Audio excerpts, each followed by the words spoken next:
You're watching The Dirty Rush. Enjoy.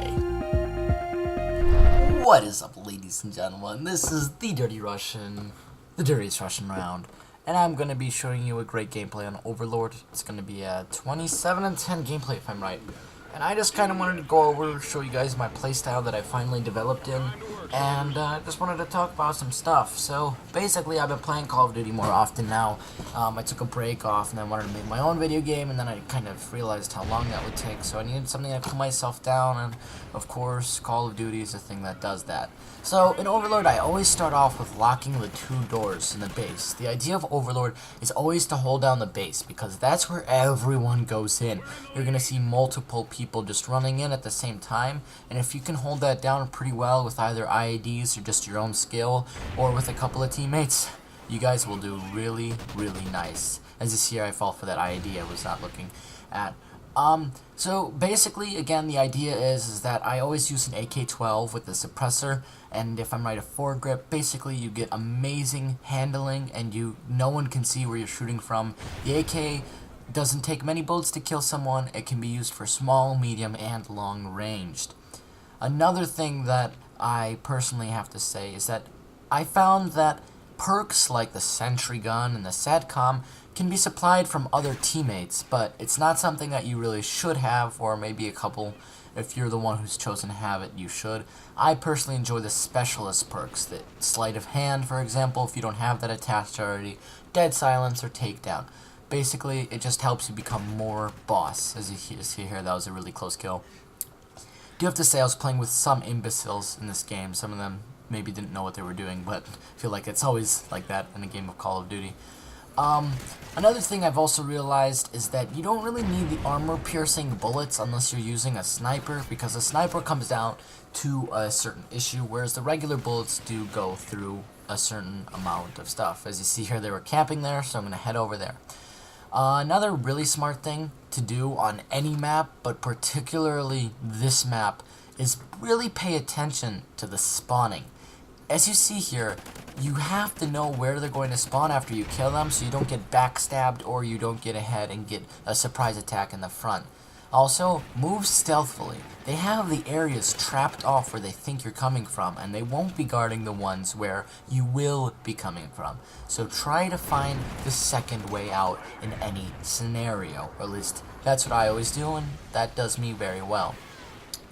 Also, you can start off with an AK-12 in this map, but you do want to pick up other guns, and that will just help you always have more ammo. As you see here, I didn't, but that's something I should have done next time. Another personal thing that I love to do is definitely field orders. Those things help you, and they're pretty easy to achieve. Field orders are just something you'll see come in handy. The first time you might get a SATCOM, but the second time you might get a Trinity rocket or even a Battle Hind. As you see here, my first field order, I got pretty quick, and it's going to be a Trinity rocket, but that Trinity rocket then goes ahead and leads up to a Battle Hind later on in the gameplay. As you see here, that's the new Wolf that's been added to Call of Duty Go, so I thought that was pretty nifty. Another thing you want to do on Overlord, especially since it's a medium to small ranged map, you do want to have different types of classes. If you see you're being sniped, maybe pull out a marksmanship rifle. Or if you're seeing it's more close combat, maybe even get a shotgun out in some case scenarios. As you see here, my Trinity rocket was an epic fail. I'm not really good with them, but some people are. It's not my particular thing. It reminds me of the Hellstorm missile, but it's a tad harder for me to use. Well, basically, as you see here, we are in the base most of the time. You're going to see this epic kill right here. I'm going to hit this ID. He runs right into it. And that's a beautiful kill, guys. If you could go ahead and, just for that kill, I think it deserves it. But in Overlord, again, watch out for those campers, because they will be there 24/7, no matter which way you go. And yes, so one of my New Year's resolution, guys, is basically I want to go ahead and simply get better at Call of Duty and put up more videos and become known. It's something that I've always wanted to really do. It's just a fun thing I've always done in my life, Call of Duty videos, and I know a lot of people don't watch them, but you know, I figured out if you're having fun, what's the point? You know, you're enjoying your life, and that's all that matters. As you see here, that field order didn't work, but I know where the guy is, so I'm going to go ahead and get the kill. As you see here, he has that sneaky IED up, but again, he's not watching his flank. If he's not watching that flank, it's really easy to go ahead and shoot him out. Again, there's another guy camping on the other side, which I should have saw, but again, that's a mistake. Lately, I've been realizing I've been hitting the tops of the leaderboards, which hasn't been happening lately. So I'm wondering either A, is it that many people that are good aren't playing at the moment, or B, am I actually finally hitting my main game potential? Is this here guys going to be coming up? I kind of figured that out when I saw that IED, which is another good reason for the perk called Sit Rep. A lot of the times nowadays, you really don't see those IEDs. They can be hidden in boxes, or they can go ahead and just be hidden in plain sight and you don't see them. Whereas Sit Rep really points it out. You can take out sentry guns, SATCOMs, and basically from all those kills you'll lose to IDs, you won't lose them anymore. And again, they're perfectly used for maneuvering around the enemy's traps. Another thing, watch out always on your back. I obviously didn't, so that again screwed me over, but you know, it's pretty simple stuff.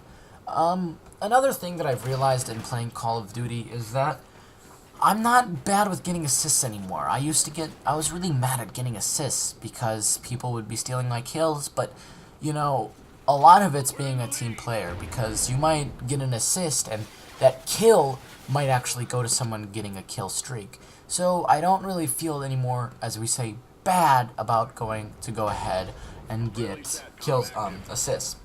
Another thing you see me here do, I knew a guy was on the other side of this map, so I'm going to go ahead, sneak around him, and get my field order for my melee right after I shoot out this guy. I never kill him, sadly, but you know. Also, make sure you always have cover in this type of map. You can get sneaked up from behind. That can really do you over, and if you don't go ahead and get sneaked up from behind, you do have to pay attention to the front, so it can be a 75 to 25 chance if you're a good shot in winning or losing the battle.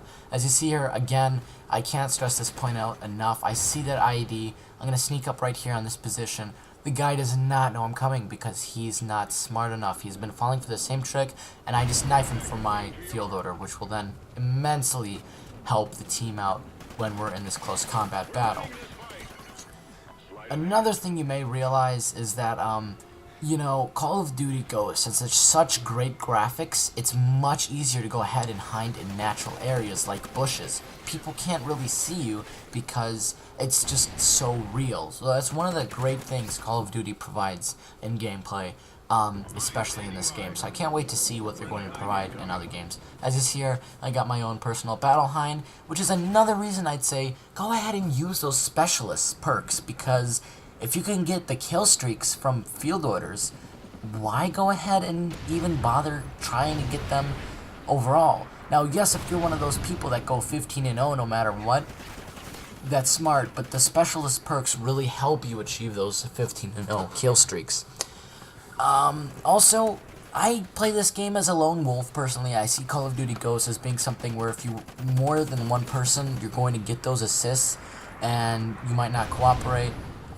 That's that. As you see, I get the only disadvantage is I get put up against two people. So basically, guys, I hope you did enjoy this video. My battle hind got the last kill, as you see right here.